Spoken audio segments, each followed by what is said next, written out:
Namaste, everyone. My name is Nikunj Trivedi. I'm currently serving as the president of the Coalition of Hindus of North America. Welcome to this important session on Black Lives Matter, a Hindu-American perspective.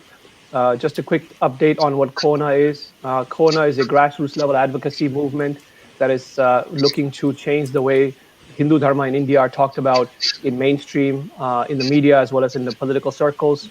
We are also looking to build coalition across multiple organizations who want to work with us and make an impact on how Hindu Dharma in India are discussed today. We also are looking for people who are passionate about advocacy. So if you're interested in it, please visit our website at www.kona.org or contact us at info@kona.org. So let's get right into it. I think today's session is going to be very interesting. We have three young Hindu Americans who are going to be sharing their perspective. Given the current issues that are happening around Black Lives Matter and the racism, the ongoing racism in the United States, we thought this was a good opportunity for Hindus to come together and share our thoughts.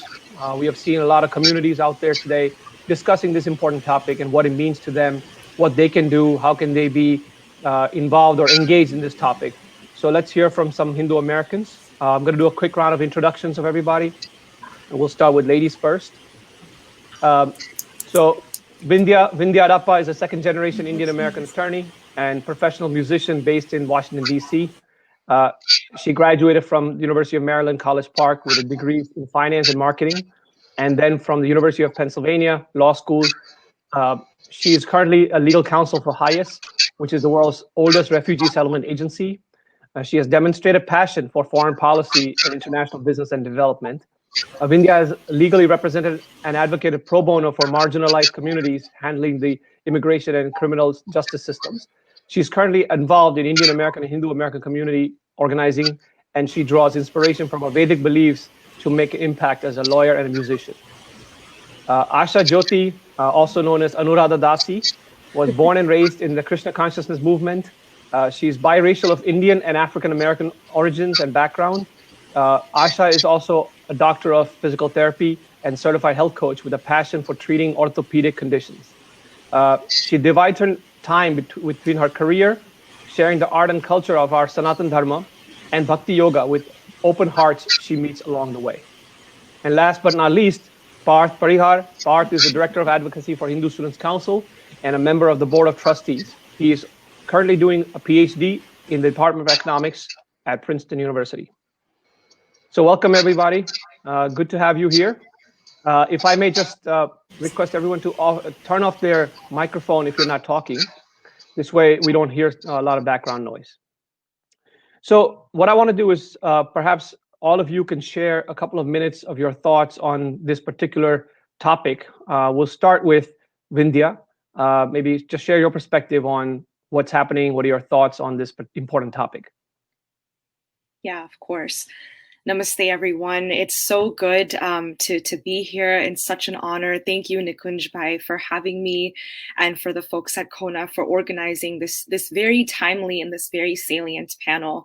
So I guess I can share a few thoughts and emotions from my personal reaction to what has been happening.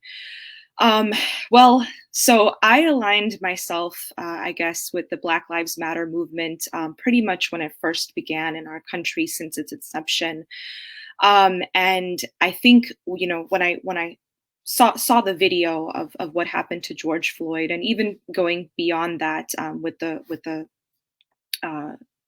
murder of Ahmaud Arbery and Breonna Taylor, I felt such visceral, raw, and enormous pain inside of me because, you know, it seems like innocent people become hashtags in our country, and we have an extreme pandemic, a systemic pandemic of oppression, racism, and police brutality that has really plagued our country for far too long. I remember when I first heard about Trayvon Martin, and I remember how I first felt back then. I remember when I first started getting involved with educating myself about BLM, reading more about it, reading more about the criminal justice system, going through law school, entering the justice system myself, and seeing firsthand some of the severe obstacles and injustices and traumas that marginalized communities face. And I guess this was just sort of that visceral, visual depiction that really hurt me on a fundamental emotional and spiritual level. What has been, I guess, what has given me hope, though, from this particular era in our country is that people are so vocal about these wrongs, and people have come out in thousands, even in the middle of coronavirus, right? Even in the middle of this other sort of pandemic that we're dealing with. And I have faith in my heart that it will inspire real change. I'm also actually very thankful for social media and for technology that has been able to capture these horrible incidents in a way that we never had in the past. It makes me a bit it makes me fearful and concerned, because I think of those incidents that we haven't been able to capture, right? But at the same time, I think if we can really shame the perpetrators, if we can really bring out these injustices through a visual medium, that's a great first step in really getting reforms passed and getting certain policies passed. That being said, I don't think we really need to see things to believe that this has been going on for far too long and for far more than is acceptable. But I am hopeful for change, seeing the young people come out and seeing information really presented now in condensable ways that the layperson can understand has given me hope. You don't necessarily need a PhD in this stuff. You don't need to be a lawyer. You don't need to be a public prosecutor or defender to be able to educate yourself and to learn about really police brutality and aggressive policing, mass criminalization, mass incarceration. So through social media and technology, and just being kind of a millennial in this generation, we're seeing information disseminated in a much more easy to understand way. That also makes me hopeful that change will come. So, yeah. Wonderful. Thank you. We're all hopeful here for sure. Asha, go ahead, please. Yeah, certainly, as Vidyaji mentioned, this is something that is systemic. As both an Indian and African American, this has been a challenging experience. Oftentimes, you don't realize our place in society, especially when you're mixed. You're often misfit identity. So this means a lot to me to be able to have this discussion amongst peers who are Indian-bodied, but at the same time who are showing dedication, a willingness to have this difficult conversation, and to be able to discuss these extremely difficult matters that have been plaguing many races, but specifically in this country, the African-American race for a number of years.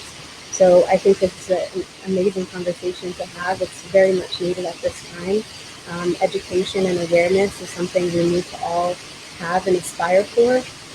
And I think that this is a good starting place. So I'm very grateful for this experience, and I hope that everyone can get something out of it for sure. Indeed, I think this is an extremely difficult time, and I would say education and awareness are really, really important, and that's why it's important to have these types of conversations amongst us and to show that we have a perspective. You know, a lot of people have different perspectives.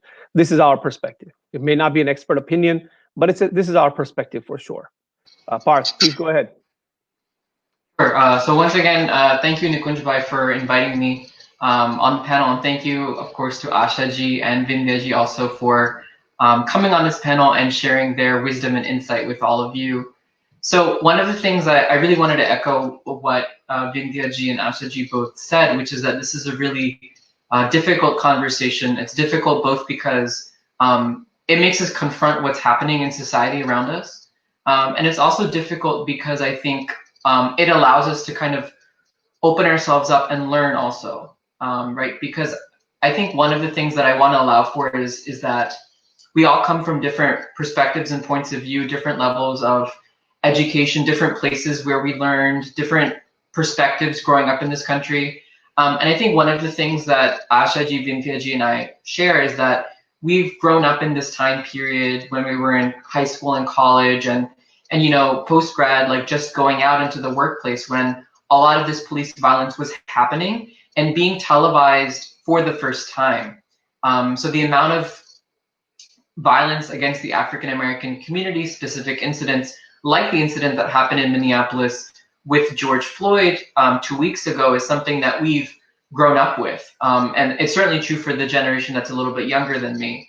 So I think a lot of people are asking, like, what should we as Hindu Americans be thinking about this? How can we navigate this moment? And I think one of the important examples from within our community is actually Swami Vivekananda. I know a lot of people have talked about Gandhiji because of his relationship with the civil rights movement, but I actually think Swamiji and his experience from his trip to the US in 1893 is actually more illustrative. And so I wanted to just begin by reading a passage from this book, The Life of Swami Vivekananda, because I think it lays down a framework that was helpful for me to sort of think about this specific issue. So this is a short passage. Being an Oriental, Swamiji's skin seemed dark to an American, and in the South, he was often mistaken for a black man. Sometimes he was often insulted. But the Swami invariably received rude remarks and rude glances with a grand indifference and what one might call a spiritual hauteur. What was race prejudice to him who saw in every man his brother? In every man his brother. Swamiji never minded being taken for one of them, one of the African Americans. Several times in important cities of the South, he was brusquely refused admittance to hotels because of his dark color. But even in such situations, he refused to say that he was an Oriental. Sorry for that word, it's published from back in the day. When the hotel proprietors who had turned him away read of his lectures in the papers the next morning or heard his name spoken everywhere with deference, they would be mortified and hurry to him to apologize. Long afterwards, a Western disciple, referring to this incident, asked him in surprise why he had not told them who he was. And this is where Swami Vivekananda says, what? Rise at the expense of another? I did not come to earth for that. And I think what really I draw away from this passage, at least, is that there's two specific things that I think we can really learn from and help to ground our conversation today. And one is that, not rising at the expense of somebody else, that this conversation is not just about where Hindu Americans fit into this sort of political moment and this sort of moment of social change. It really is about the fact that the US is our karma bhumi. Our actions have consequences here. And it's not about making excuses also for why we are rising at the expense of other people, right? So it is about centering the experiences of others. Swami Vivekananda talks about seeing in every man his brother. He opens his famous Chicago address with brothers and sisters of America. So if we really take this idea of seeing everybody else as our brother or our sister, it is really important that we as Hindu Americans also think about these issues from the perspective of those that are directly affected by them. Try to put ourselves in their shoes and try to view everybody with samadarshana, with the same idea that they're part of the same entity that we are. I think that's really at the core of most of the Vedantic teachings that Hinduism broadly has to offer. So I think in this conversation, we'll get into a lot of the history and a lot of the specifics, but I did want to just put that forward as that's kind of how I approach this conversation. Wonderful. And I think we'll talk about this rise from at the expense of others a little bit later on in the conversation. And certainly we will have different perspectives and point of views. As Hindus, we believe in mutual respect. So we may not necessarily agree with each other. We may say, hey, look, this is the way it is, or that is the way it is. But my way is not the only way, and your way is not the only way. We mutually respect. We may agree to disagree, but we mutually respect each other. That's the tradition of Sanatana Dharma. That's the tradition of Hindu Dharma that we follow. So throughout this time, when we do have a disagreement, we will slightly understand the mutual respect component of it. So let's talk about history, actually. Parth, we'll stick with you. Tell us a little bit about the history of the BLM movement, where it started, what is the genesis of it? Just shed some light on that. Sure. So like I think we discussed earlier, also, you could go really, really far back. So I guess in the immediate moment, the Black Lives Matter movement started in 2014 after the shooting of Michael Brown, who was an unarmed black man in Ferguson, Missouri. But it kind of has a broader context that goes all the way back to kind of what happened after the Civil War ended. So after the Civil War ended, you had a period of Reconstruction in this country where, for the first time, really, African Americans had political and economic mobility. And that really did help the community in many different ways. Once you had African American representation, once you had African Americans being able to vote, you had politicians investing in those communities, investing in education. However, that didn't last for very long because Reconstruction ended pretty abruptly after a presidential election, essentially through a bargain. And after Reconstruction ended, you had a period of basically unprecedented violence against the African American community, unprecedented suppression that was arguably worse than what had existed before even. So you had Jim Crow laws, which segregated African Americans from the rest of the communities in which they lived. You had a system of basically enforced lynchings where police officers would collaborate with communities and mobs to basically engage in public hangings that were public spectacles, essentially. People would take away postcards from them. So there is this long history of violence against the African American community that has, unfortunately been enabled by people who have a racist mindset that are in law enforcement. Again, I don't want to say that that's characteristic of all police officers in any way, of course not, but this history and this legacy does exist. So when something like the Michael Brown shooting happened in 2014, we have to understand that there was a lot of intergenerational trauma that was invoked by that incident. And, every subsequent incident just builds on that. When you see all of these incidents happening and there's not the kind of political sea change that responds to it to make sure that it doesn't happen again, it again raises that trauma. So I think that's kind of the broader context. That's a great point. I think this whole enforced lynchings and systematic discrimination against the African American community is a matter of great concern. It's been recently I was reading about the Tulsa massacre that happened almost 100 years ago, and 100 years later we're sitting here in this country post-internet, post the world wars, post a lot of the information social media age, and we're still seeing this type of a systematic discrimination. Well, Vindhya, I want to turn to you a little bit. We talked about systematic discrimination. Can you share some examples and your thoughts on that particular subject? Sure. Yeah. So if we're going to stick and talk about, the injustices that the BLM movement is trying to highlight and really what we're protesting against, I think a lot of, and I'm not a subject, I'm not a field matter expert in this per se, but from what I have understand and learned throughout the years, these injustices have really been emboldened by deep flaws in our criminal justice system and in our laws, right? This idea of mass criminalization or mass incarceration really is where a person of color or, an African-American person will be given a harsher sentence for the same crime that, say, a Caucasian man is also arrested for or convicted of, right? So what we've seen from the legislation in the 1970s, 80s, and 90s is really the mass criminalization of young Black men. This is emboldened and this is sort of perpetuated by other really systemically problematic laws and policies, such as stop and frisk, for instance, which was widely criticized and used by the NYPD as a form of policing in inner city neighborhoods, mandatory minimum sentences, which take away the discretion of a judge to award a particular sentence and basically require that a minimum sentence is sort of given in any case, regardless of the context of that case, right?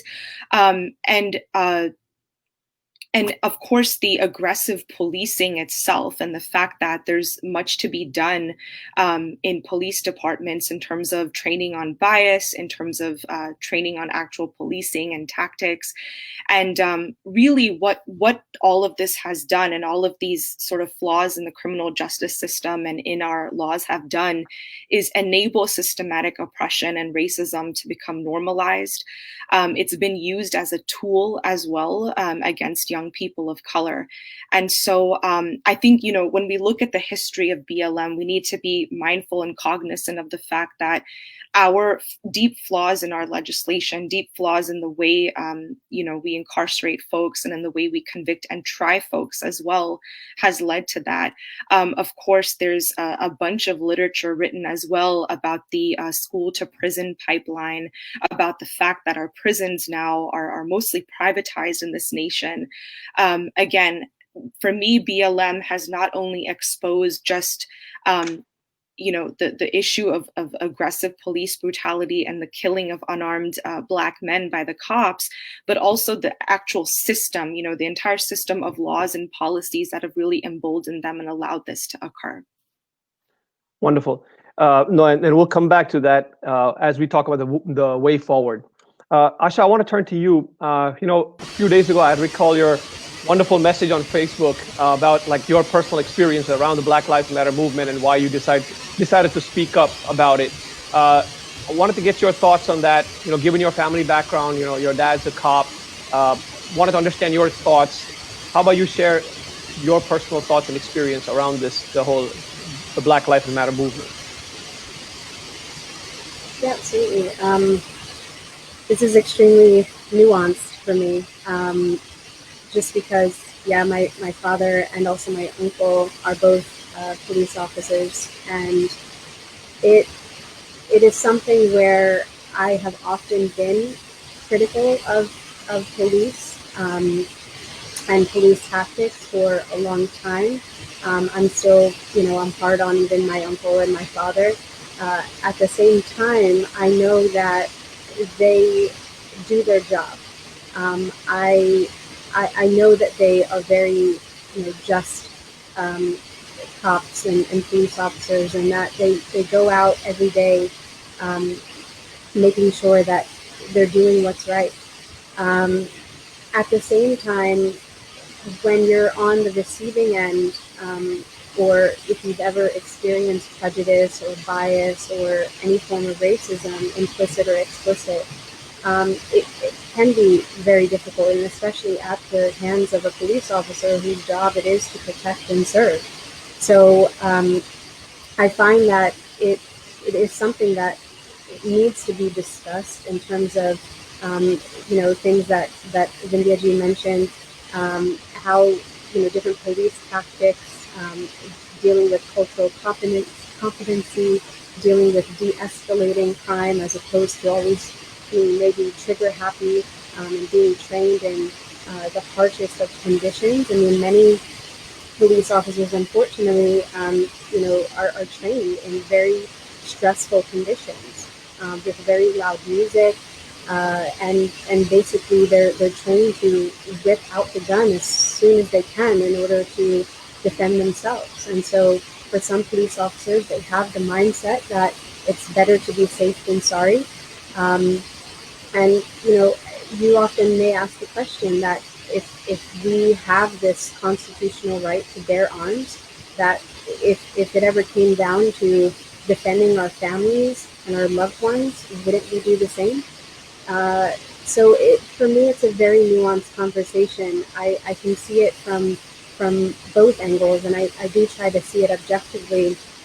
But at the same time, for my father being a police officer and going out and doing his job, I would want someone to respect him and to listen to him.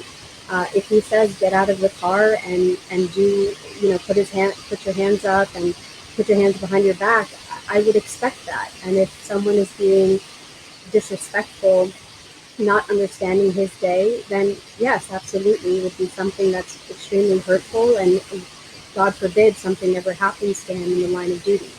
So I think this, for me at least, this conversation is a bit touchy, just because it's so connected in my family.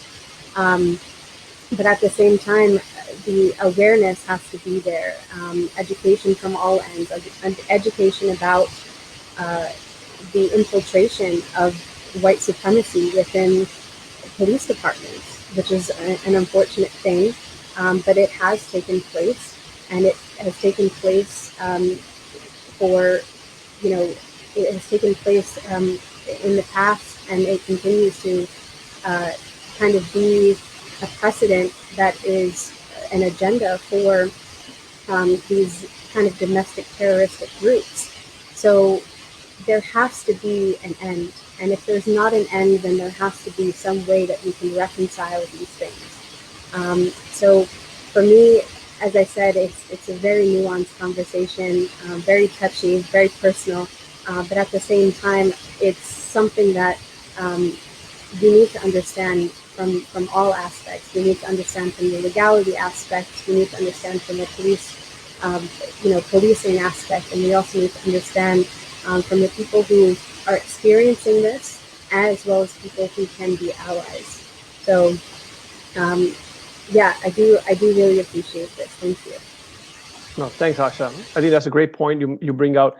You know, the point that you mentioned about there are just and good cops, and you know, many people, including some of my family members, are in the law enforcement and stuff, and they get out there, they do their job on a daily basis. So we have to acknowledge that too. So I respect that absolutely. I think that's really important.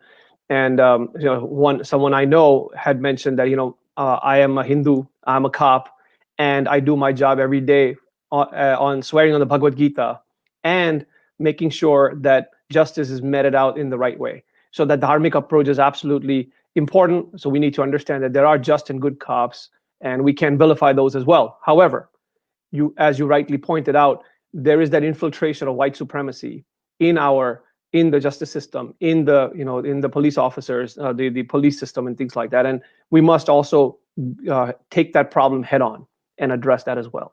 So it's a nuanced approach, and you put it very beautifully. Thank you very much. Vindhya, let me ask you, why is it important for Hindu Americans to stand up with African Americans or African American community at this time? This allyship why is it so important? People talk about, well, we'll talk about this Black Lives versus Matter, All Lives Matter versus Black Lives Matter issue a little bit later, but people don't understand why, as Hindu Americans, should we really be standing up in solidarity? Yeah, absolutely. So for me, the answer to that really stems from two things. First, my interpretation of Vedic philosophy, and I think what it commands me to do and how it commands me to care for every living being, every living creature on this planet. And then second, from a socio-cultural and political standpoint, really our history here in the United States and our success here as, Indian Americans or South Asian Americans. First of all, kind of starting with the latter, actually, our African American brothers and sisters have this wonderfully rich legacy of paving the way for civil rights to be recognized in the United States through the civil rights movement. It's through their tireless efforts. It's through Dr. King. It's through Rosa Parks. It's through everyone who contributed to this that we have some key pieces of legislation right now, including what is actually, I hear often cited a lot in terms of its relevancy to Indian Americans, the Immigration and Nationality Act of 1965, which really paved the way forward for skilled laborers to come from Asia and to come from India. Beyond that, so given the fact that our African American brothers and sisters paved that path and really helped us get equality, or helped this nation recognize equality, I should say, rather, in areas like voting rights, ending school segregation, recognizing rights for people with disabilities. We really owe, our ability to live here freely and to exercise these rights because of that legacy that really, I think, precedes that wave of immigration of Indian Americans that came in the 70s, 80s, and 90s. And then, so I started with the second point, but going to the first point about faith and philosophy. for me personally, I have just kind of one rule that really guides my ethos and my mindset as an attorney and as an Indian American, and that's Vasudeva Kutumbakam, right? The whole world is one family. As someone who really follows the Bhagavad Gita and who follows Vedic philosophy, I believe that if you consider the whole world as one family, then really there is no difference, right? All difference is perceived. This idea of you are a man, you are a woman, or you are of this race or this ethnicity, or even this socioeconomic class, or even this religion really goes away, because the ultimate goal of this philosophy is to achieve union with the divine, union with all living things. And when you achieve that, or when you're trying to seek that, I think seeing difference can actually hurt you, and feeling this separation from others' pain, and sort of using that as a barrier to suppress your own reaction to it is really harmful. For me, when I think of the essence of Vasudeva Kutumbakam, it really commands us, I think, to stand for justice. Because if someone is threatening a member of your family, or if someone is hurting them, or if someone is taking away their rights, it is your dharma, it is your calling to speak up and to do something. And currently in our nation right now, it is the African American community that has faced systemic oppression, since the time of slavery. Oppression and racism and discrimination, which continues into this day. I think a lot of people who say hashtag all lives matter, I think what some of them may not realize is the point of Black Lives Matter is not to say that no other lives matter, right? Or that only Black Lives matter. What it's saying is that Black people in this country, African American people in this country, are facing so much right now. Their lives are in jeopardy. Their lives are at risk right now. So I love this analogy that I've seen, used. I think it's very simple. This analogy of, like, you have two people, right? And they both have a hand, and one person's hand is cut and bleeding, and the other person is okay, right? Who are you going to rush to the doctor? Who are you going to rush to the ambulance? Who are you going to treat first? It's the person with the bleeding hand. Now, it's not mutually exclusive in saying that the person with the healthy hand, that their hand doesn't matter, or that it's okay for them to lose that hand or hurt themselves. It's recognizing equality, but recognizing that wherever there's inequality, you cannot have equality.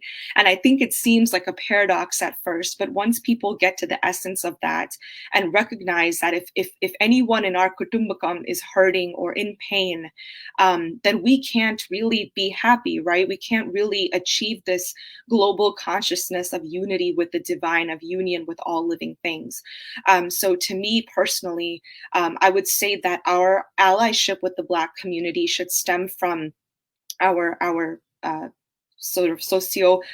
obligation to be civically engaged and to understand our history of our own migration, but also from a spiritual standpoint. And then the final thing I would add in terms of why we need to be, aligned with our Black brothers and sisters is that our community has also faced discrimination in the United States, right? We can talk about the dot busters, we can talk about other instances, we can talk about hate crimes that came about after 9/11. Now, of course, it's not at all comparable to what our African American brothers and sisters have faced.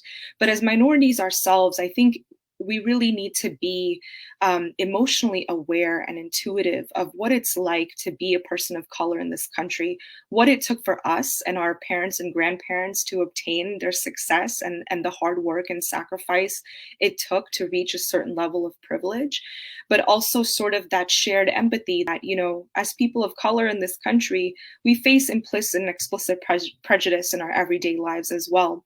And I think if we can come from that place of understanding and shared empathy as well, we can really increase sort of our activism and our recognition of the unique injustices that the Black community has faced.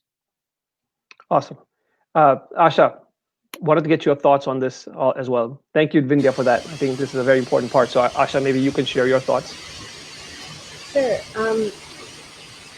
With All Lives Matter, whenever we think about this, Black Lives Matter versus All Lives Matter, especially when I've seen it being used at protests and different rallies around the country, it's often a form of dismission, or just a form of being dismissive of the Black Lives Matter movement.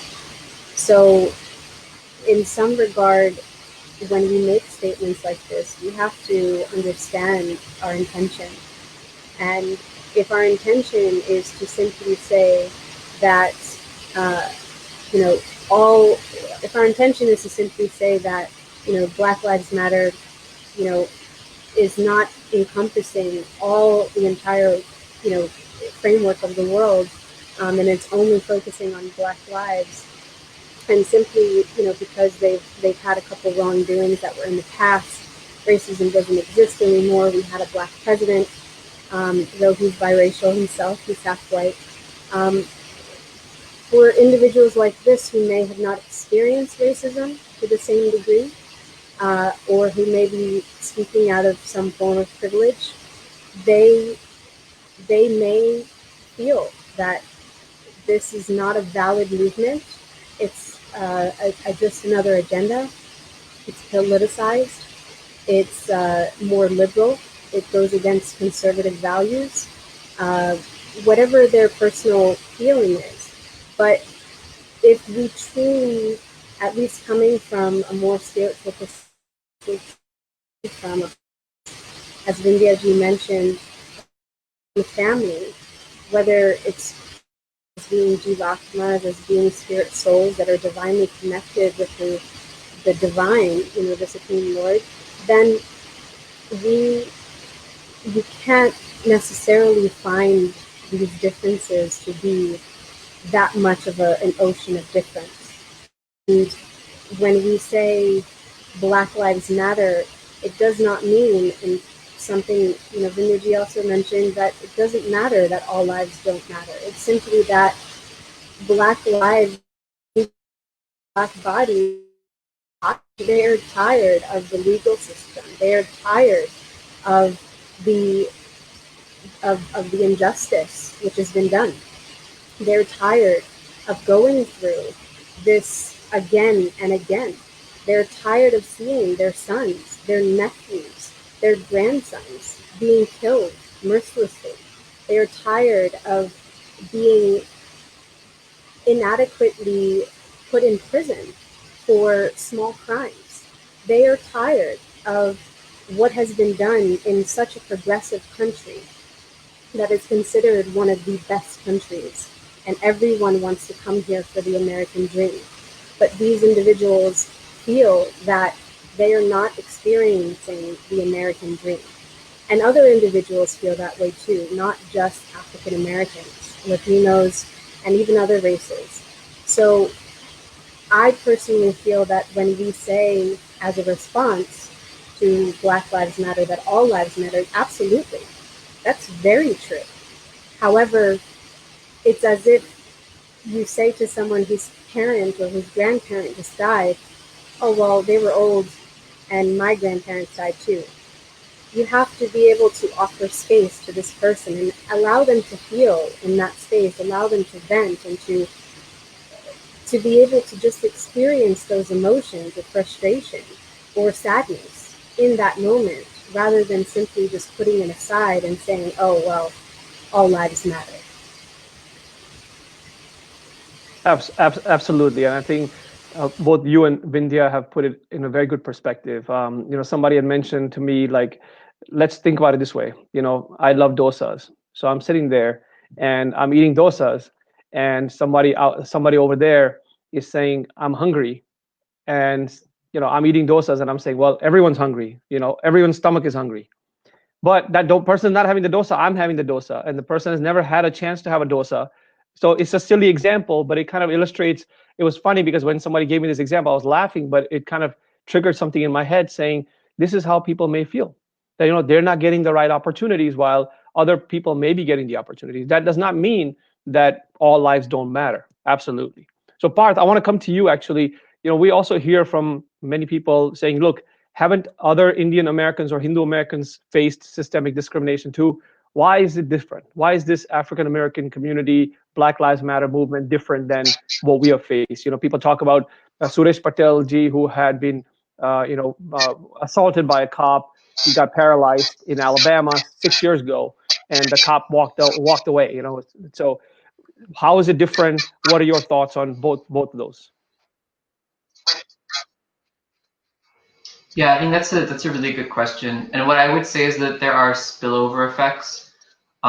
So the reason why the African American community's experience is so unique and so different from any other communities in this country is because they've gone through different phases of systematic discrimination. So from 1619 until 1865, it was the institution of slavery, which basically made them property. It completely dehumanized them. After 1865, right until 1965, African Americans weren't allowed to vote.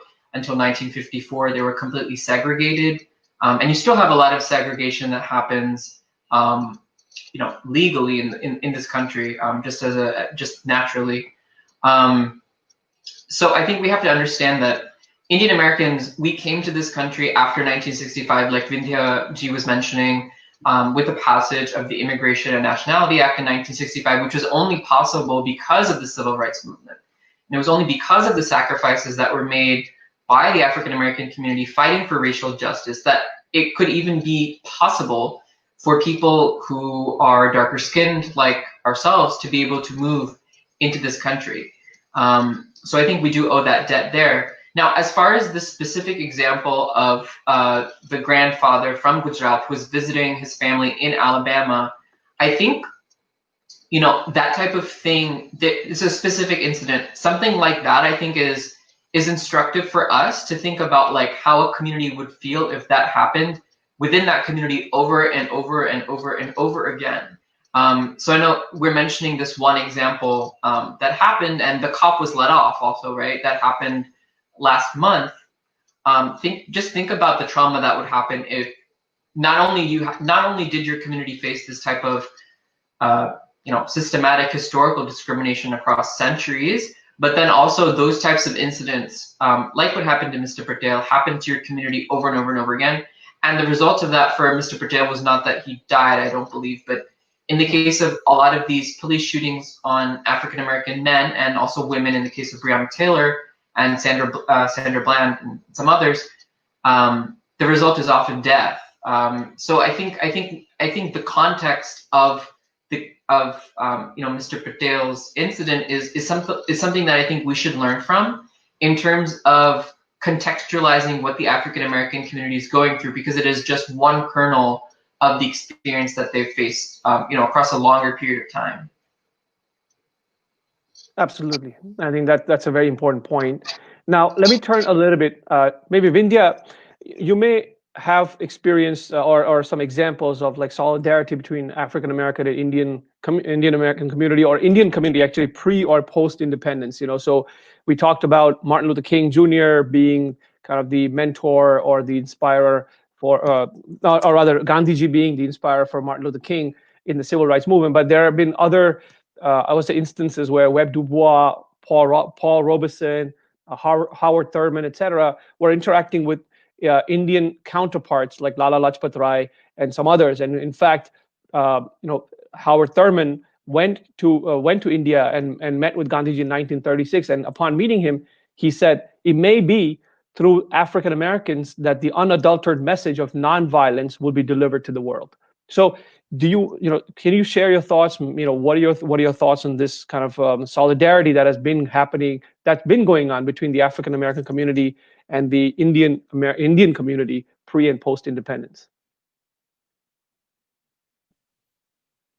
Sure. So I have to admit, I don't know too much about sort of, I guess what I can speak, I know more about Gandhiji and sort of his, so please do. Yeah, King. absolutely. Yeah, exactly. Yeah, so I think, when we look at some of these principles, going back to the principles of Hinduism, right, and how they really encourage what is happening today in our country. First, looking at the principle of ahimsa, right, nonviolence, and we all know how Gandhiji was, led this incredibly successful movement and hunger strikes against British colonialism to bring India finally, out of its shackles and into independence.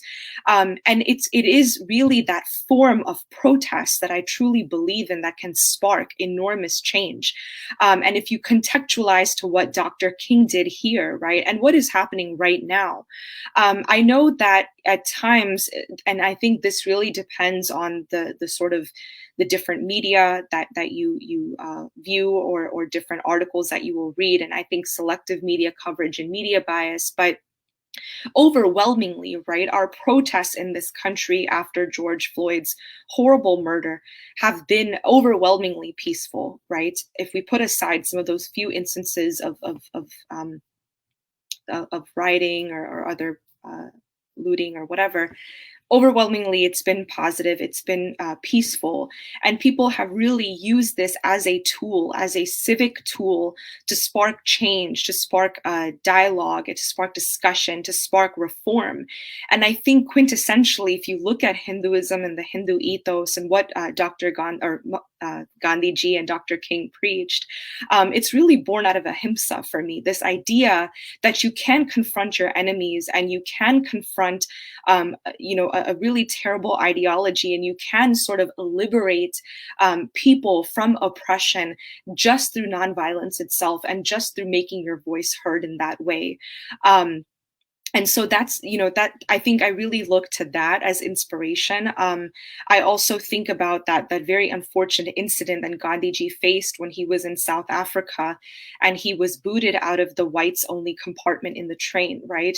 So there are these incidences, even though our histories are different, I think there are concrete examples we can point to where Indians, also faced racism, whether it was at the hands of the British, whether it was Gandhiji facing it in South Africa, and how that inspired us to turn to our faith, looking at the principles of self-sufficiency, of ahimsa, to peacefully protest and to spark, this mass change.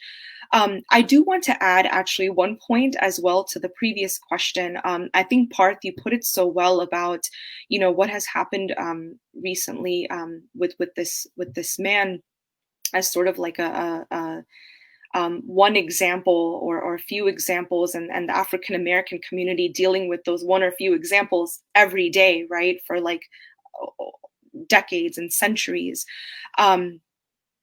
And I think, what we need to understand with that is to be criminalized on the basis of how you look, on the basis of an immutable characteristic, right, is fundamentally so unjust. And, if we're going to look at, an example that really pops up into my mind is what happened with Trayvon Martin and how Florida's stand your ground law allowed the perpetrator in that case to walk free, right? So we have these laws like stand your ground, which allow you to defend yourself if you feel you're under threat without retreating, first. That encourages the use of aggressive force, of lethal force, and it's used sort of misproportionately against people of color, against Black Americans. So if we look at that fundamental injustice and we kind of contextualize it to ourselves, I think it makes it easier to empathize. Absolutely. Let me switch over a little bit, and I think there are some certain comments in the from users and stuff and our listeners. So we're weaving those comments and questions as we go along because I don't want to break the flow of our conversation. So we're taking some of those questions, weaving them as we go. Let's talk about some of the misappropriation. People have, like I said, taken this Black Lives Matter movement and tried to hijack it.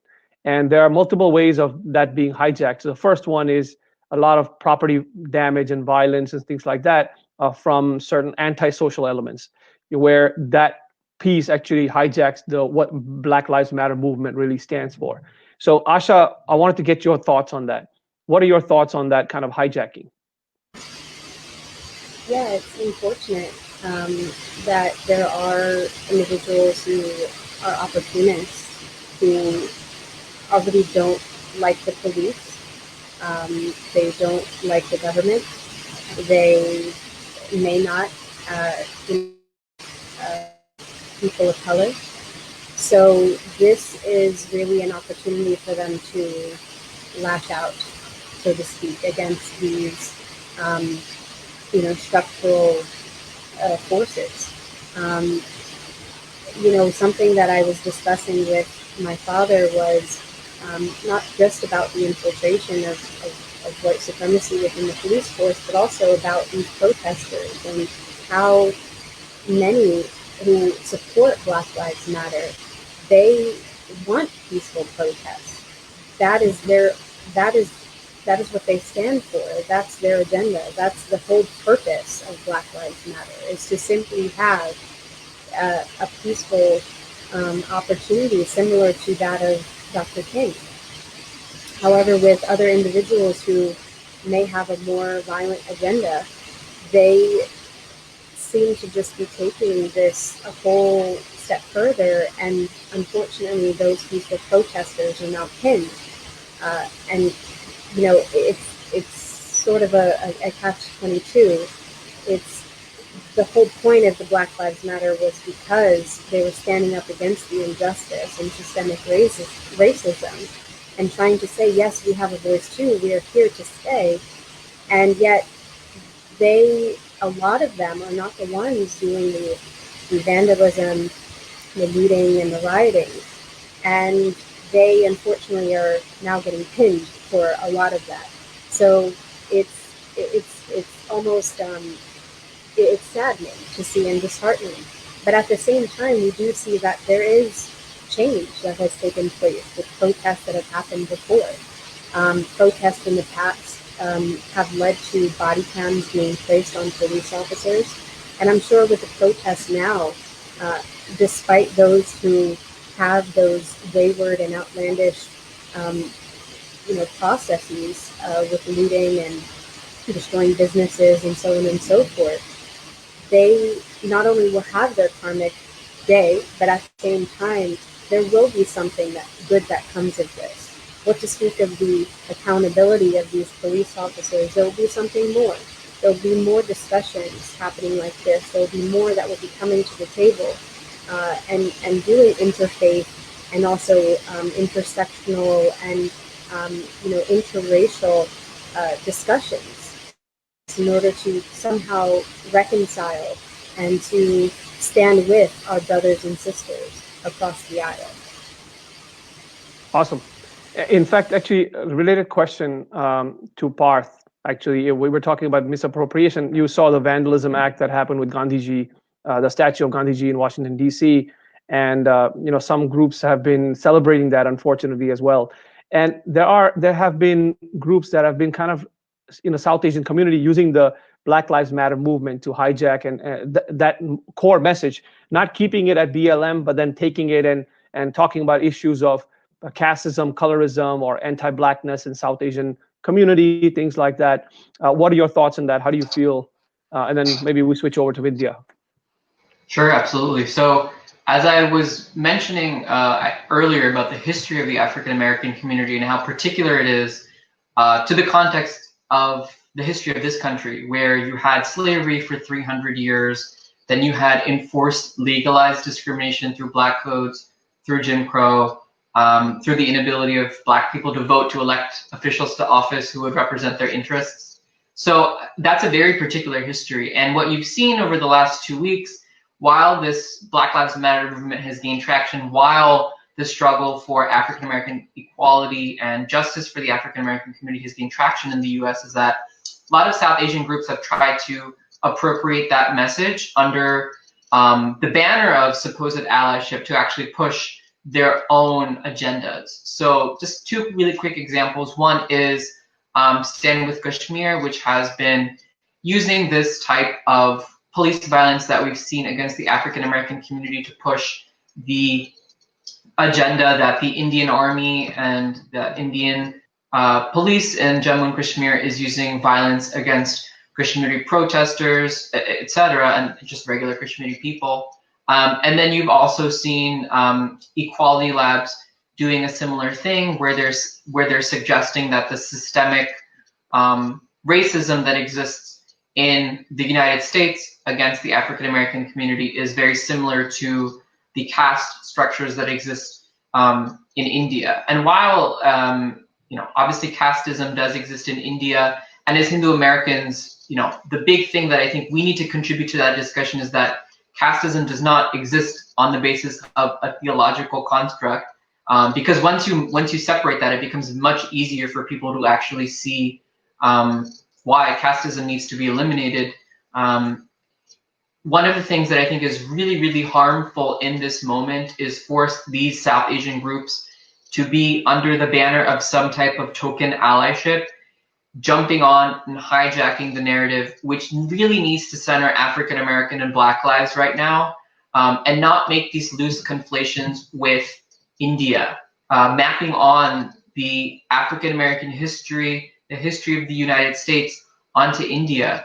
And one of the other negative spillover effects that this has had is that when you have these groups, which have a very I'm going to be explicit, anti-Hindu agenda in most cases, when you see a lot of these groups taking what appears to be the side of Black Lives Matter and all of this, it turns off a lot of Hindu American people. And I've seen a lot of people who maybe don't follow politics in the US very closely, or who maybe buy into the conflations that are made, actually putting themselves on the other side just as a result of these narratives that are being pushed, that the struggle of African Americans is the same as the struggle of other people in India.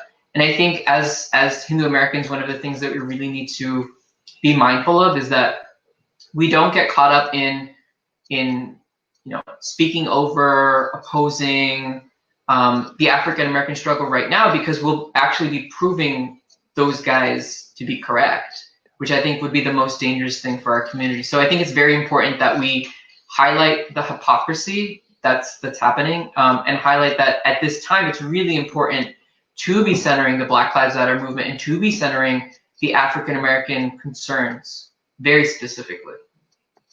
Absolutely.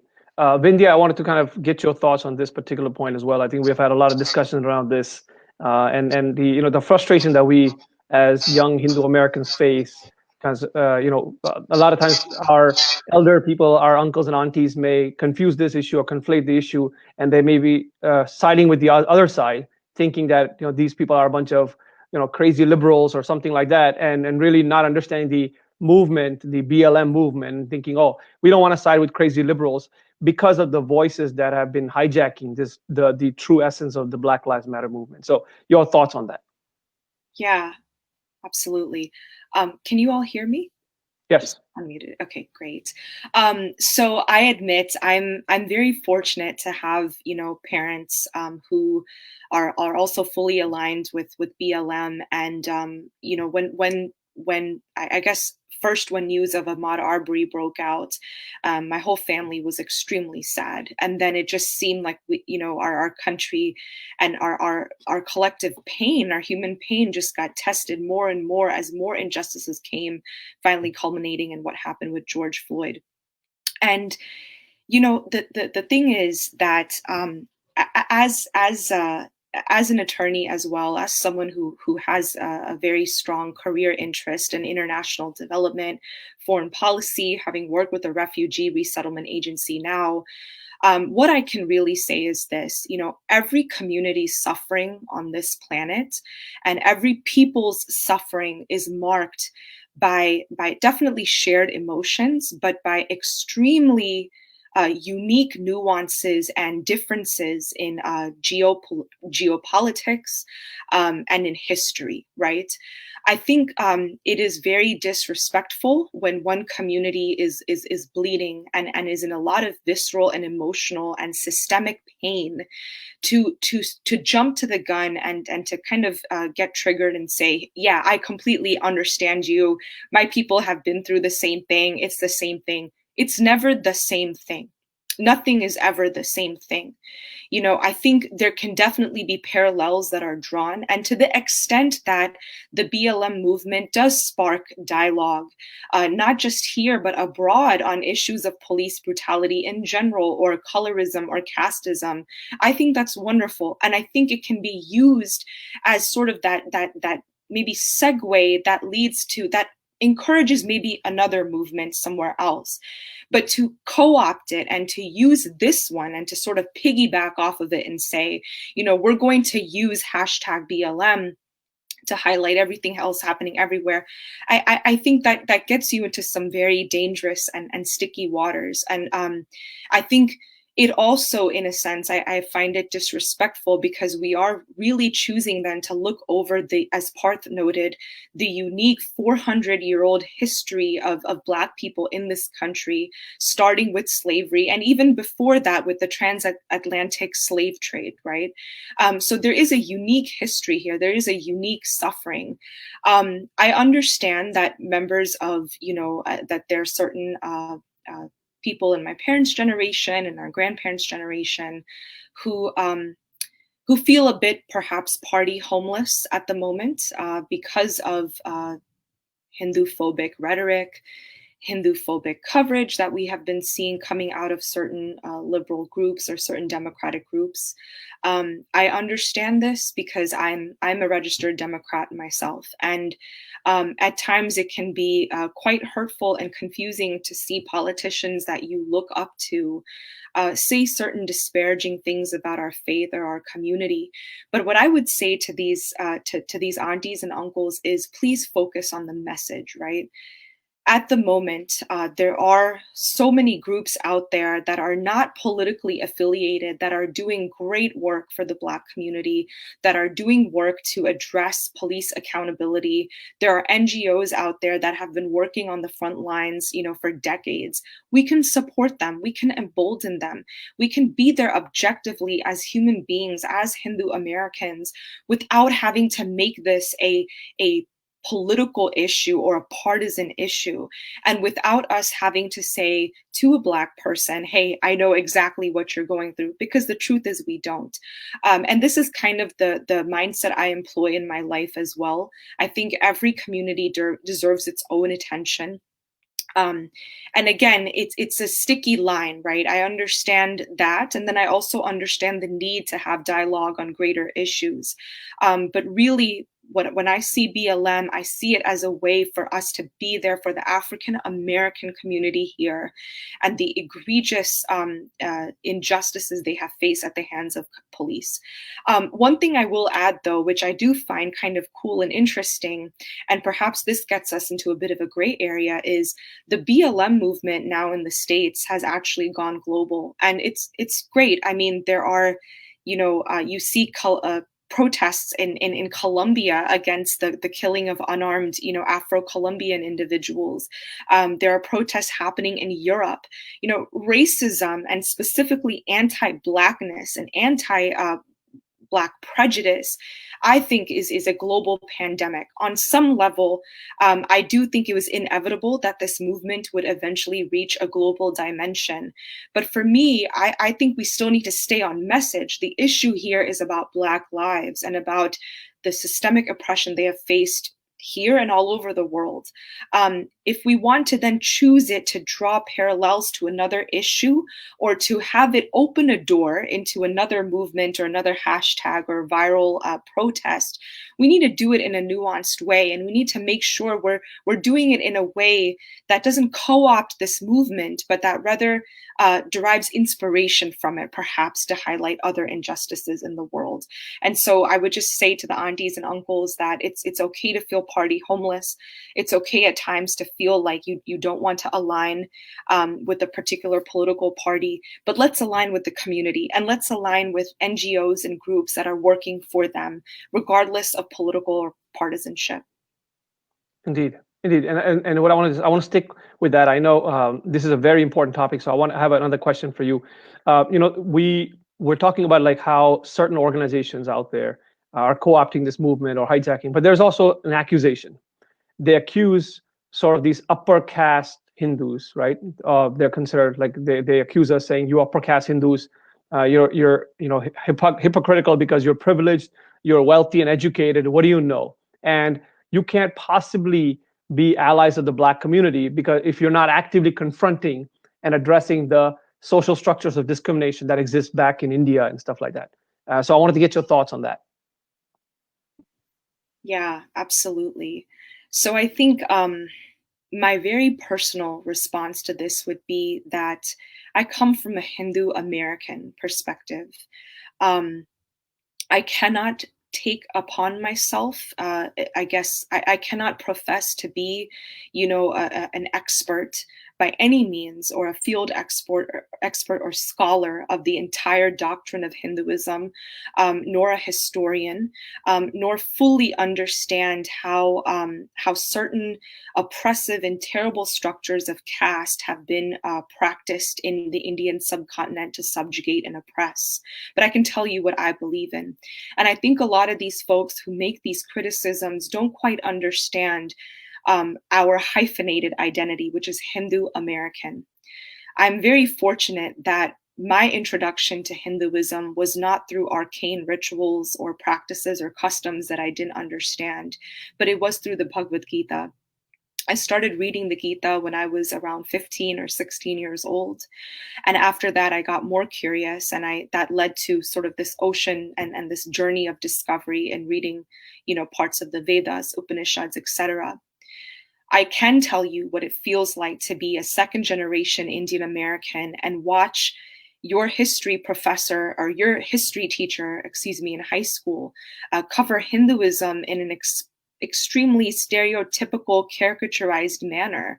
I can tell you what it feels like to struggle to find your spiritual identity when you see other Christian, Jewish, Muslim, and Sikh friends who seem to be so firm in their identity and who seem to have a centralized book and a centralized place of worship.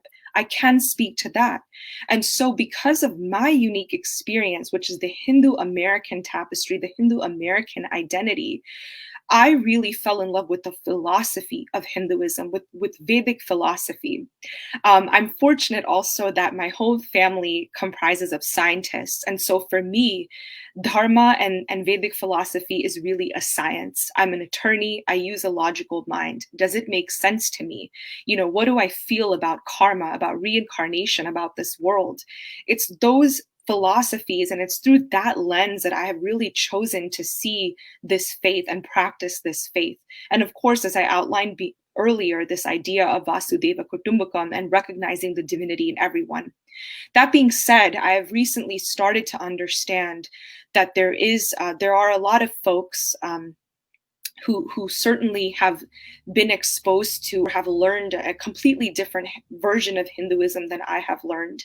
I don't think we can, I think we most definitely should understand and address the fact that caste oppression and caste discrimination has been a very unfortunate social evil and social construct in Indian and South Asian society.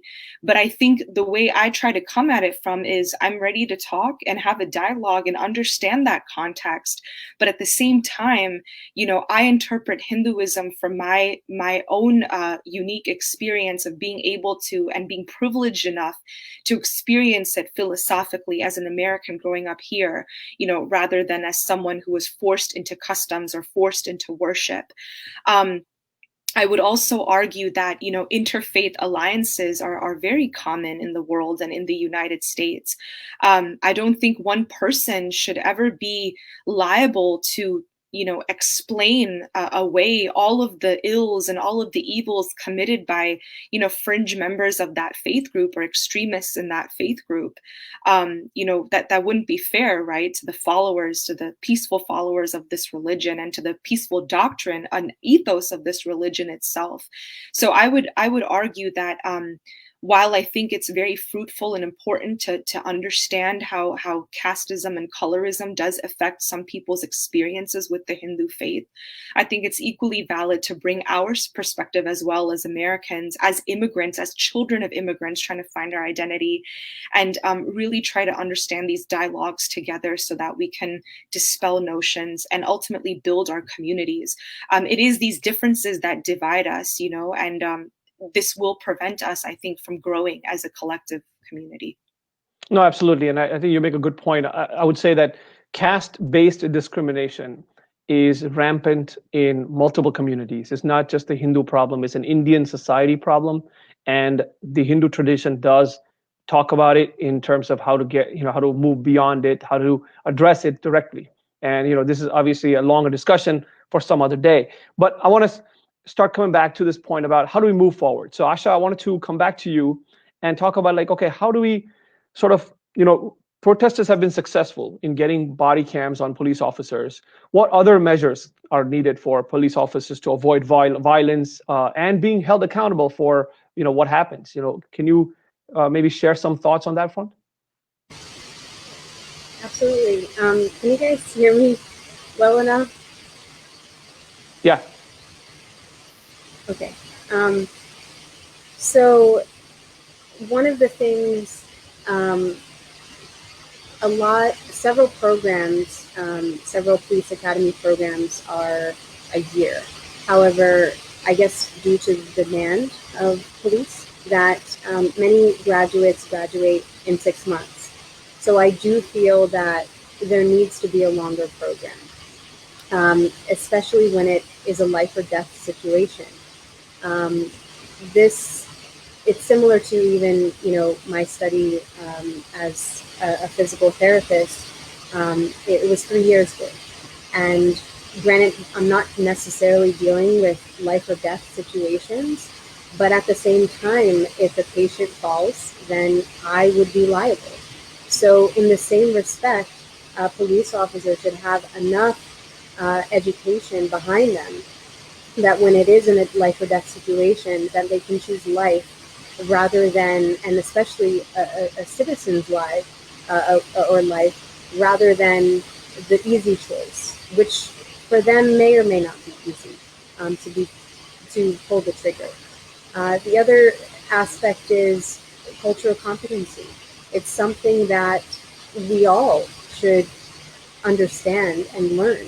We all deal with different people of different colors and sizes and shapes, and implicit bias is there. There are tests that have been validated for implicit bias, and so I believe that police officers should also be liable for taking these types of tests and being able to understand how to deal with people of other races. And another aspect too is de-escalation. We see police forces in other countries who may not even have guns. They may have a nightstick, they may have a taser, they may have mace, but oftentimes they've learned the tools of mediation and de-escalation to be able to handle situations that might be very dangerous. And in the cases where unarmed Black or unarmed individuals have been murdered by police officers, oftentimes the case has been set. Well, the police officer says, I was defending my own life.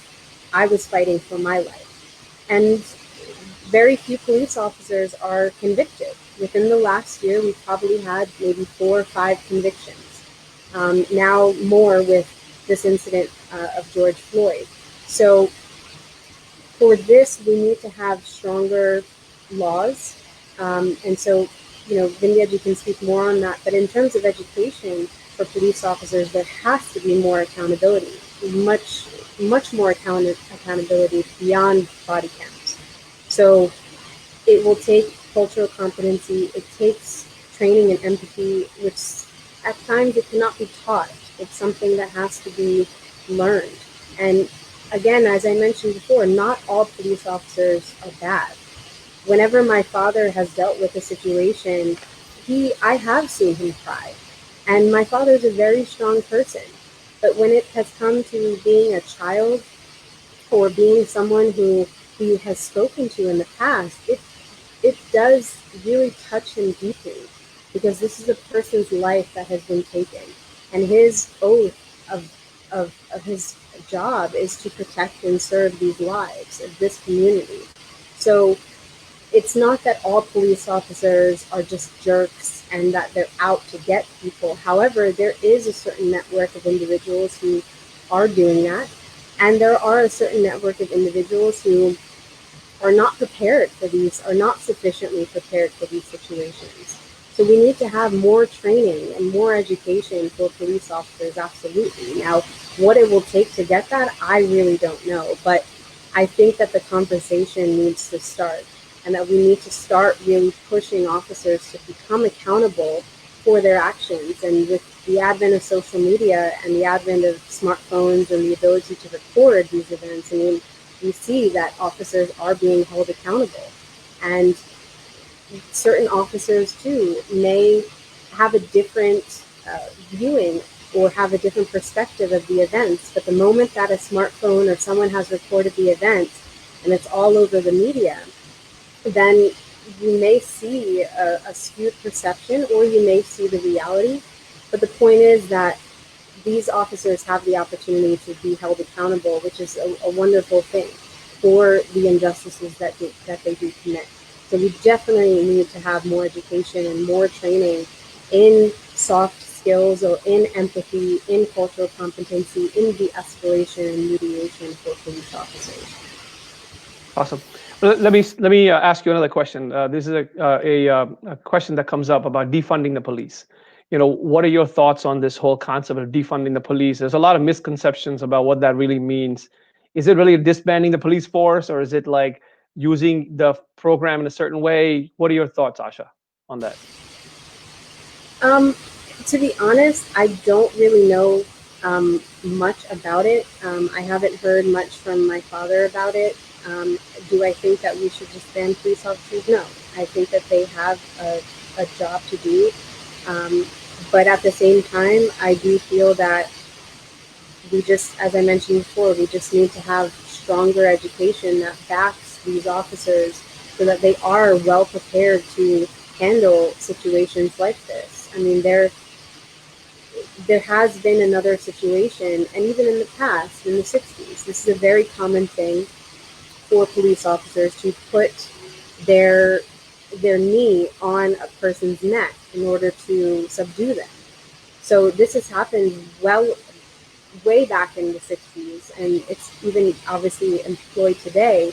So perhaps we need to consider other types of training, which I already mentioned. But to be honest, just to come back to your question, I'm not fully aware of defund the police. So perhaps someone else can answer. Sure, yeah. Absolutely. Maybe Parth, you can take this question. Sure. So I think defund the police, there's a good reason why Ashaji doesn't know exactly what it means, because it does mean different things to different people. So there's a lot of things going around. I think the basic thing that the movement in a nutshell is calling for is asking for police funding that goes to these police departments to be diverted to other areas of the community. So for example, diverting it to mental health experts. So currently, if let's say somebody's having a mental health episode, and either that person or somebody else calls the police to help restrain that person, that can lead to violence. So for example, I think it was 5 years ago in Dallas, Arnab is from Dallas, he's managing this whole thing. You know, in Dallas, the police officers actually ended up killing somebody who called the police to help him with a mental health episode, because they tried to restrain him by shoving him to the ground and keeping him there for almost 20 minutes. So I think the basic call is to ask people who have a greater competency in those specific areas and those specific roles to take on those specific roles and to divert those roles away from the police, thereby necessitating that the police department doesn't need as much funding as it does. Now, the more extreme version of this is let's abolish the police department altogether.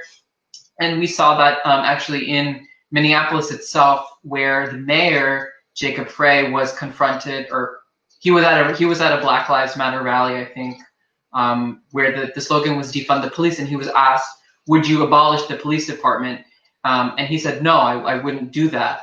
And I think that's kind of like the more extreme end of what defund the police means to a lot of people. So there is that range where defund the police means let's divert some of the roles that the police are currently inhabiting, which maybe they're not the best right for, to other areas of the community, to other experts, versus let's abolish the police. So it does inhabit a large range. And I think the solution will be somewhere within that range, probably closer to the end, where it's just diverting some funds away or rethinking the role of the police. The other thing I just wanted to briefly mention also is that racial diversity in the police department is so important. So there's all these studies that show that once the proportion of African Americans and other minorities that are in the police department crosses 35%, violence against Black people and other minorities also decreases, and it's because people from those communities see each other very differently. They don't necessarily harbor that type of racist animosity, or at least it would be considerably less common, right? So having a police department that also reflects the racial diversity of the community that's supposed to serve, having people from within that community actually be part of that police department, rather than having police come from different parts of, let's say, a city to work in a specific area. Those are all important pieces of the solution as well, that will allow police officers to see those with whom they're dealing as their neighbors, rather than as somebody who needs to be opposed or restrained or whatever. Absolutely. And I think, as one of the commentators mentioned, I think there's also one thing that from a Hindu American perspective and a Hindu philosophical perspective, and this has happened in many correctional facilities as well as in police departments, schools and stuff, is to introduce breathing and meditation techniques, the concepts of meditation, bringing that empathy, because I think that is also, police officers themselves are also under a lot of stress, and that actually helps bring the empathy, helps them de-stress. And that's really, really important for us as well. So as we think about Hindu American philosophical ways and techniques that we can deploy and help this particular community of officers who are doing an otherwise good job, but also there are systemic issues there. I think that's an important point that one of our viewers actually mentioned. So Vindhya, coming to you, I wanted to understand, how do we begin to educate our elder generation about some of this movement and police brutality in general? What are some of the resources? Where do we start? Any thoughts on that? Sure. Yeah. Before I jump into that, I did actually have a comment, though, on defund the police. It's really using economics as a way to combat crime on the front end, instead of having to police and brutalize and criminalize after the fact. And so the idea behind it is that we reduce some of these, and I mean, some cities, right, police funding is like 30-40% of the city budget. We allocate that funding instead to mental health professionals, counselors, into education, community policing, so that, as Parth mentioned, several things which people typically call the police for can instead be resolved through nonviolent means and through less aggressive means. And I just want to add one other comment in terms of another way forward is we just need greater accountability as well. In a lot of these cases, the officers have been acquitted. As far as I understand, Breonna Taylor's Breonna Taylor's murderers have still not been charged. Derek Chauvin, the officer who had his knee on George Floyd's neck, had 18 previous complaints filed against him. Why this man was still out there on the street as part of the PD, I will never know. So on the back end, we need to make sure we're screening who is really getting out there, and if they've had any complaints, ensure that there are strong disciplinary measures in effect. So now to answer your question about what resources are there, I really think that we live in this wonderful tech-friendly world where, fortunately, there are ways to learn this from the internet and books and movies to read and watch. There's also a lot of misinformation out there. What I would recommend, and actually I would give personal recommendations in terms of things I can kind of curate. I would recommend first that people have honest discussions in their homes and with their families to really understand, right, like what kind of maybe what kind of biases has our community been carrying? Why?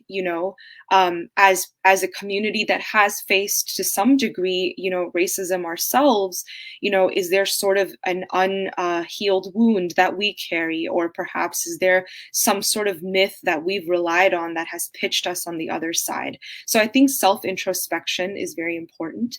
And then I think the key really, and someone put a comment about this, breathing and meditation. You cannot teach compassion, I think, to somebody.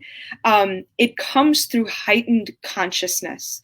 And I saw this beautiful photo. It said, if you don't fix it here, right, and address it in the house, nothing will change in the world. So it starts first with that self-introspection. And for people who want to embark on that or want to learn, there's a number of things I would recommend. So first, there's a book by Ta-Nehisi Coates called Between the Worlds and Me.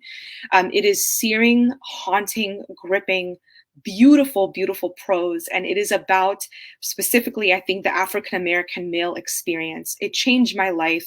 If you're looking for something to read this summer, read that. On Netflix, there are 2 documentaries I would definitely recommend. When They See Us, directed by Ava DuVernay, is about the Central Park Five, these 5 young boys who were thrown into jail and later exonerated through the amazing work of the Innocence Project and found not guilty for the rape of and sexual assault of a jogger victim in that case.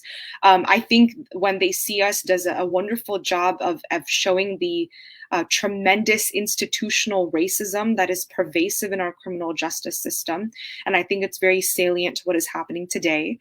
I would recommend the documentary 13th on Netflix, also directed by Ava DuVernay.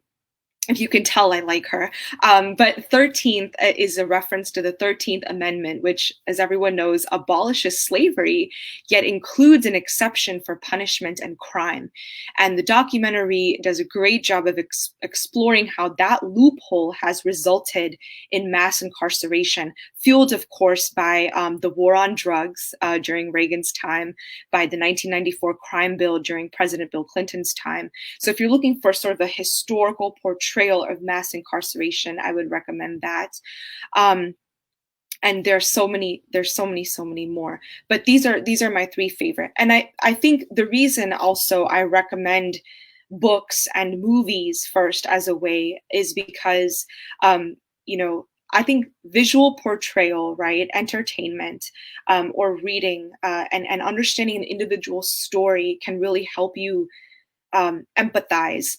We can look at facts, we can look at statistics, research, surveys, whatever. We can do like bar graphs and charts that show that violence goes down when you do this. But really, until someone is humanized, right? And until a struggle is humanized, it doesn't really set you off inside.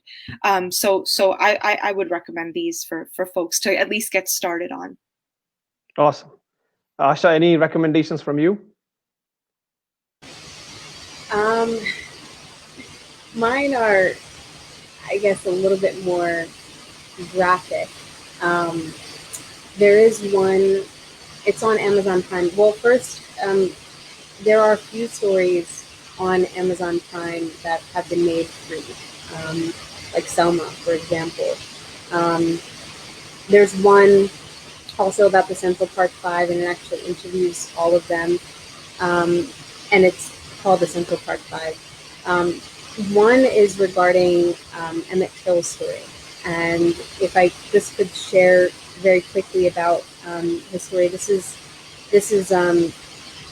something that happened way back in the day, but he was a young boy, a teenage boy from Chicago, and he was visiting family in Mississippi, and he was lynched for whistling at an older white woman who was married.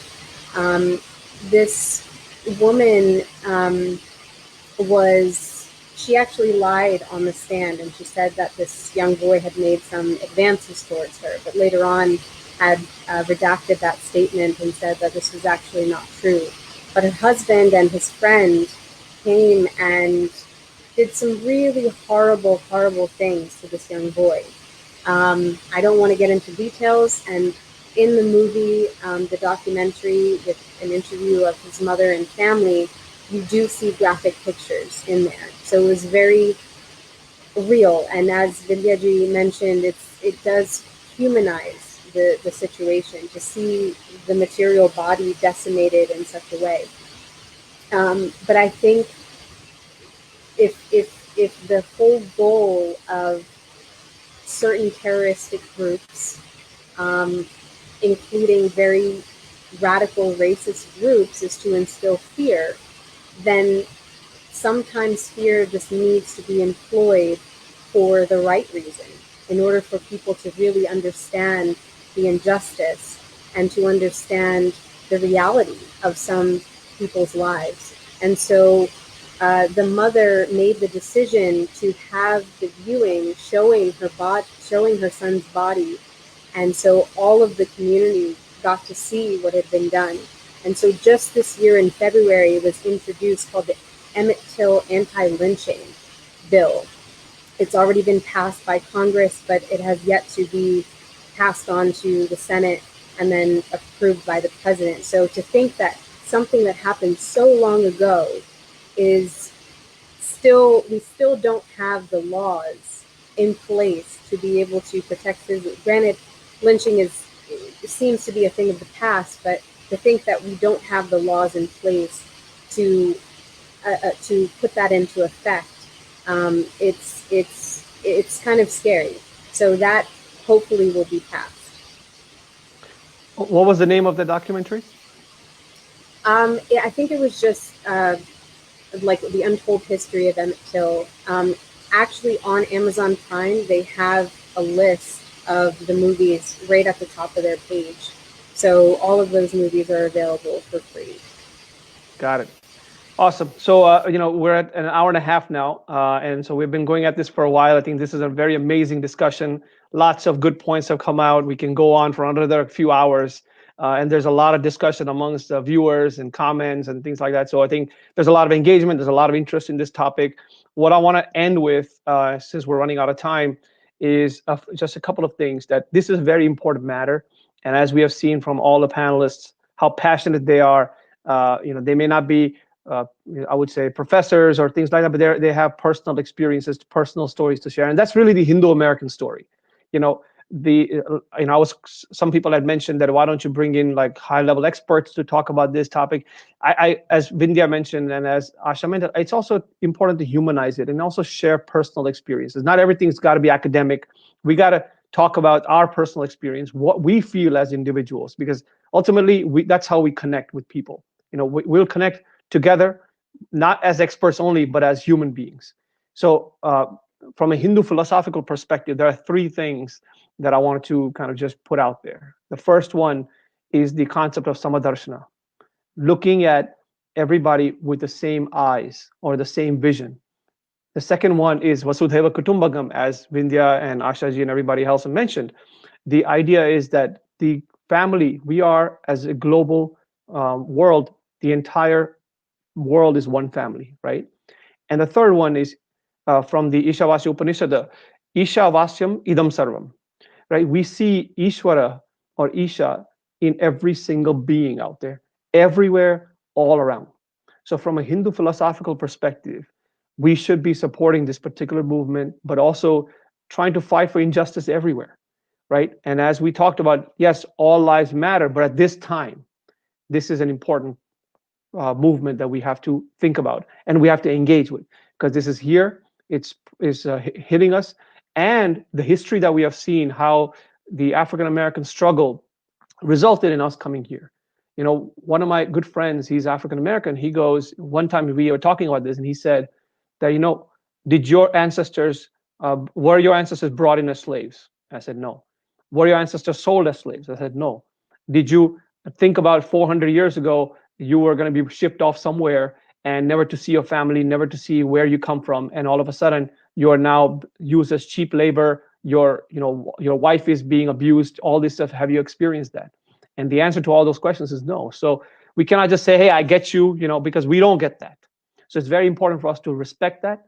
It's very important for us to understand that, be empathetic to it, and let's at least have a conversation. So I'm hopeful that everyone had to take away something from this particular conversation, and see how they can impact the real change. We are going to be here. We're going to be talking about this issue as we go along. But the hour and a half that we spent on this particular video conversation, hopefully that was impacting at least some people. So thank you all. Namaste for joining. Thank you for joining, and namaste all. Looking forward to working with all of you, and let's stay tuned for more exciting sessions from Kona. Thank you again. Namaste.